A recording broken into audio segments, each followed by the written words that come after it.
رمضان اسلامی مہینوں میں سے ایک اہم اور بابرکت مہینہ ہے جو ہر سال مسلمانوں کے لیے ایک خاص روحانی اہمیت رکھتا ہے۔ یہ مہینہ دنیا بھر کے مسلمانوں کے لیے عبادت، روزہ اور روحانی ترقی کا زمانہ ہوتا ہے۔ رمضان کی اہمیت، اس کے اسرار، روزہ رکھنے کے فوائد اور اس کے روحانی اثرات پر تفصیل سے بابرکت کرانا ضروری ہے تاکہ ہر مسلمان اس بابرکت مہینے کی حقیقت اور اس کی اہمیت کو سمجھ سکے۔ رمضان کا مفہوم۔ رمضان اسلامی سال کے 90 مہینے کی حیثیت رکھتا ہے اور یہ ایک ایسا مہینہ ہے جس میں مسلمانوں پر روزہ رکھنا فرض ہے۔ رمضان کا لفظ عربی کے لفظ رمضاں سے نکلا ہے جس کا مطلب ہے سخت گرمی۔ اس مہینے کو رمضان اس لیے کہا گیا کیونکہ اس مہینے میں جذب اور صفائی کی حالت ہوتی ہے، یعنی انسان کے جسم اور روح کی صفائی۔ رمضان کی اہمیت قرآن مجید میں بھی بہت زیادہ آئی ہے۔ اللہ تعالیٰ نے فرمایا، تم پر روزے فرض کیے گئے جیسے تم سے پہلے لوگوں پر فرض کیے گئے تھے تاکہ تم تقوی اختیار کرو۔ یہ آیت بتائی ہے کہ رمضان کا روزہ مسلمانوں کے لیے ایک تربیت کا ذریعہ ہے جس سے انسان کی روحانی ترقی ہوتی ہے۔ رمضان کی عبادات۔ رمضان میں روزہ رکھنا، شب قدر کی عبادت، تلاوت قرآن اور نماز تراویح جیسی عبادات مسلمانوں کے لیے بہت اہم ہے۔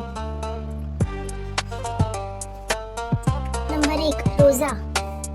رمضان کا سب سے اہم عمل روزہ رکھنا ہے۔ روزہ رکھنے کا مقصد اللہ کی رضا اور قربت حاصل کرنا ہے۔ روزہ اس بات کی علامت ہے کہ انسان اپنی خواہشات اور نفسانی خواہشات کو قابو کرتا ہے تاکہ وہ اللہ کی رضا کی خاطر اپنے آپ کو بہتر بنا سکے۔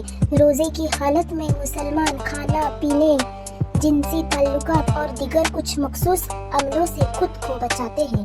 روزہ صبح صادق سے لے کر سورج غروب ہونے تک رکھا جاتا ہے۔ نمبر 2، تراویح کی نماز۔ رمضان میں ایک اور خاص عبادت نماز تراویح ہے۔ یہ نماز رات کے وقت پڑھی جاتی ہے اور یہ عبادت رمضان کے دوران بہت بڑی فضیلت رکھتی ہے۔ تراویح کی نماز میں 20 رکعات ہوتی ہے اور اس کے دوران قرآن مجید کی تلاوت بھی کی جاتی ہے۔ نمبر 2، قرآن کی تلاوت۔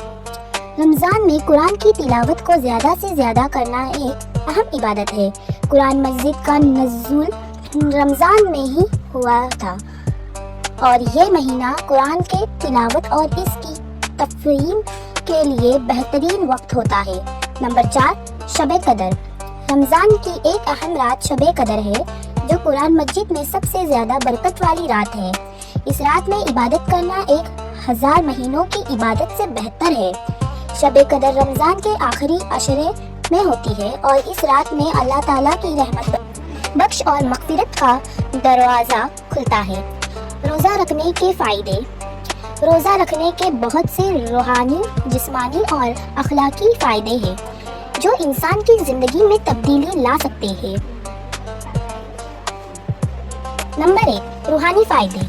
روزہ انسان کو اللہ کی رضا کے لیے اپنی خواہشات کو قربان کرنے کی تربیت دیتا ہے۔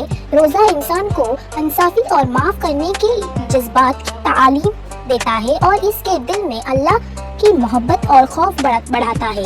رمضان کا روزہ انسان کے روحانی تعلق کو اللہ سے مضبوط کرتا ہے اور اسے اللہ کی رحمت بخش اور مغفرت کا حصول حاصل ہوتا ہے۔ نمبر 2، جسمانی فوائد۔ روز جسم کے لیے بھی مفید ہے۔ جب انسان دن بھر کھانے پینے سے بچتا ہے تو اس کا جسم قدرتی طور پر فاسد مادوں کو خارج کرتا ہے جس سے صحت بہت بہتر ہوتی ہے۔ روزہ رکھنے سے خون میں شوگر کی سطح بہت بہتر ہوتی ہے اور ہاضمہ بھی بہت بہتر ہوتا ہے۔ اس کے علاوہ روزہ انسان کو غذائی اعتدال کی اہمیت سکھاتا ہے۔ نمبر 3، اخلاقی فوائد۔ روزہ انسان کو صبر، تحمل اور خود احتسابی کی تعلیم دیتا ہے۔ جب انسان روزہ رکھتا ہے تو وہ اپنے جذبات اور برے خیالات کو قابو کرنے کی کوشش کرتا ہے